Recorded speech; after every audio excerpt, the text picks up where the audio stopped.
பாவத்தின் நகோரத்தை பார், பாதகத்தின் முடிவினை பார்.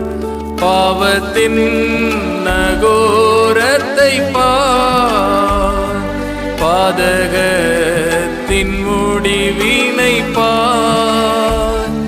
பரிகாச சின்னமாய் சிலுவையிலே பலியானேன் நான் உனக்காய். ஆண்டவராகிய இயேசு கிறிஸ்துவின் மகோன்னத நாமத்தில் உங்களை அன்புடன் வாழ்த்துகிறோம். பரிசுத்த வேதாகமத்தில் மத்தேயு எழுதின சுவிசேஷம் 20ஆம் அதிகாரம் 28ஆம் வசனத்தில் நாம் இவ்வாறு வாசிக்கிறோம். அப்படியே மனுஷகுமாரனும் ஊழியம் கொள்ளும்படி வராமல் ஊழியம் செய்யவும் அநேகரை மீட்கும் பொருளாக தம்முடைய ஜீவனை கொடுக்கவும் வந்தார் என்றார் என்று வாசிக்கிறோம். ஆண்டவராகிய இயேசு கிறிஸ்துவின் வாயின் வார்த்தைகளாக இவை இருக்கிறது. இவ்வுலகத்தில் 2000 வருடங்களுக்கு முன்பாக மனுஷகுமாரனாக வெளிப்பட்ட ஆண்டவராகிய இயேசு கிறிஸ்து தாம் இந்த உலகத்திற்கு வந்ததற்கான காரணத்தை அவர் சொல்லுகிறதை பார்க்கிறோம். ஊழியம் கொள்ளும்படி வராமல் ஊழியம் செய்யவும் அநேகரை மீட்கும் பொருளாக தம்முடைய ஜீவனை கொடுக்கவும் அவர் வந்தார் என்பதை அறிந்து கொள்கிறோம். இன்றைக்கு உலகத்திலே தலைவர்கள் என்று நாம் பார்க்கும்போது அவர்கள் ஊழியம் செய்கிறதில்லை, மற்றவர்கள் அவர்களுக்கு ஊழியம் செய்கிறதை நாம் பார்க்கிறோம். அவர்களை வரவேற்கிறதையும் அவர்களை தாங்குகிறதையும் நாம் பார்க்கிறோம். சில திரைப்படங்களிலே கூட நீங்கள் பார்த்திருக்கலாம், பெரிய தலைவர்களாக இருந்தால் 4-5 பேர் அவர்களுக்கு கை காலெல்லாம் பிடித்து விடுகிற மாதிரி நாம் பார்த்திருக்க முடியும். ஆனால் ஆண்டவராகிய இயேசு கிறிஸ்து இந்த உலகத்தை படைத்தவர், சர்வ அதிகாரங்களையும் உடையவர். இந்த உலகத்திலே வாழ்ந்த நாட்களிலே அவர் அற்புதங்களையும் அடையாளங்களையும் செய்தவர். செத்து 4 நாளாகி போன லாசருவை உயிரோடு எழுப்பினவர். காற்றையும் கடலையும் அதட்டினார், காற்றும் கடலும் அவர் சத்தத்துக்கு கீழ்ப்படிந்தது. இப்படிப்பட்ட தேவகுமாரன் ஊழியம் கொள்ளும்படி வரவில்லை என்று அவர் சொல்லுகிறார். அப்படியானால் ஏன் வந்தார்?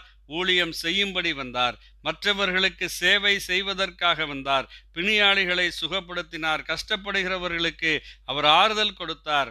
துக்கப்படுகிறவர்களுக்கு, துயரப்படுகிறவர்களுக்கு அவர் ஆறுதல் தருகிறவராக இருந்தார். அற்புதங்களையும் அடையாளங்களையும் நிகழ்த்தி காண்பித்தார். அவர் சொன்னார், அநேகரை மீட்கும் பொருளாக தம்முடைய ஜீவனை கொடுக்க வந்தேன். அருமையானவர்களே, நம்மை மீட்பதற்காக, பாவத்தின் பிடியிலிருந்து, பாவத்தின் அடிமைத்தனத்திலிருந்து நமக்கு விடுதலை கொடுத்து நாம் தேவனுடைய பிள்ளைகளாக மாறும்படியாக நமக்காக தம்மைத்தாமே கல்வாரி சிலுவையிலே அவர் ஒப்பு கொடுத்தார். அதற்காகவே வந்தார். அவர் தம்முடைய சீஷரிடத்திலே சொன்னார், மனுஷகுமாரன் அவர்கள் கைகளிலே ஒப்பு கொடுக்கப்படுவார், அவர்கள் அவரை பிடித்து ஆணியடித்து கொலை செய்வார்கள் என்று பலமுறை தம்முடைய சீஷர்களுக்கு சொன்னார். ஆனாலும் நான் 3ஆம் நாள் உயிரோடு எழுந்திருப்பேன் என்று சொன்னார். அருமையானவர்களே, அவர் சொன்னபடியே தம்மை ஒப்பு கொடுத்தார். 3ஆம் நாளிலே உயிரோடு எழுந்தார். ஆண்டவராகிய இயேசு கிறிஸ்து, நானே நல்ல மேய்ப்பன் ஆடுகளுக்காக தன் ஜீவனையும் கொடுக்கிறான் என்று சொன்னார். அதே போல அவர் தம்முடைய ஜீவனை கொடுத்தார். நமக்கு மன்னிப்பு, பாவத்திலிருந்து விடுதலை, சமாதானம், சந்தோஷம் இவைகளை உண்டு பண்ணி இருக்கிறார். அவரை விசுவாசிக்கிறவர்கள், ஏற்றுக்கொள்ளுகிறவர்கள் எத்தனை பேர்களோ அத்தனை பேர்களும் தேவனுடைய பிள்ளைகளாகும்படி அதிகாரம் கொடுத்திருக்கிறார். அவர்களுக்கு பாவ மன்னிப்பு உண்டு, பாவத்திலிருந்து விடுதலை உண்டு, அவர்களுக்கான மீட்கும் பொருள் கொடுக்கப்பட்டிருக்கிறது. மீட்பின் கிரயமாக ஆண்டவராகிய இயேசு கிறிஸ்துவின் இரத்தம் சிந்தப்பட்டிருக்கிறது. அவர்கள் பரலோக ராஜ்யத்திலே நித்தியம் வாழுவார்கள். இந்த மகா பெரும் பாக்கியத்தை நீங்களும் பெற்றுக்கொள்ள தேவன் உங்களுக்கு அனுக்கிரகம் அருள்வாராக. ஆமேன். நன்றி.